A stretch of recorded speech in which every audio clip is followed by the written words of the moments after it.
పంచాయతీ సర్పంచ్ గారు తాడేపల్లి సూర్యకళ.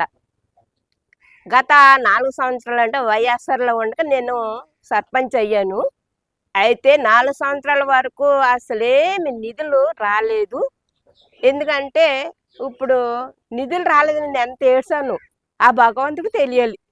ఎంత ఏడ్చానంటే అంతే. నేను ప్రజలకు అందరికీ నేను ఏడ్చింది ఏంటంటే, ప్రజలందరూ ఇలాగే అంటారమ్మా. సర్పంచులు చాలా మంది చెప్పారు, నీకులాగానే డెవలప్ చేసేస్తాను అందరూ చెప్పారు, నీకులాగానే అందరూ అన్నారు. సర్పంచులు అందరూ ఇలాగే చెప్పారు. పెంటపాడికి ఏం చేశారు, ఆయన తలుపులు మూసేసుకునేవారు. అయినా సరే 4 సంవత్సరాల్లో నేనేమీ చేయలేదని బాధపడేదాన్ని. ఆ భగవంతుడు దయ వలన నిజంగాను ఎమ్మెల్యే గారు కొత్తగా తాడేపల్లిగూడెం నియోజకవర్గం అయిన బొలిశెట్టి శ్రీనివాస్ గారు ఎమ్మెల్యేగా గెలిపించినందుకు నేను కృతజ్ఞతలు తెలియచేస్తున్నాను. ఎందుకంటే నిజంగా ఎవరు బలాత్కారం చేయలేదు నన్ను. నేనుగా నిజంగా ఆయన ఎటువంటి ఆయన వ్యక్తిత్వం ఎటువంటిదని నేను ఎంక్వైరీ అడిగా నేను జనసేనలోకి నేను వెళ్ళాను. ఎవరు చెప్తే మాత్రం నేను వెళ్ళలేదు. నేను ఇష్టపూర్వకంగా నేను వెళ్ళాను. కాబట్టి మనస్ఫూర్తిగా ఏంటంటే బొలిశెట్టి శ్రీనివాస్ గారికి నేను ఏడిస్తా చెప్పాను.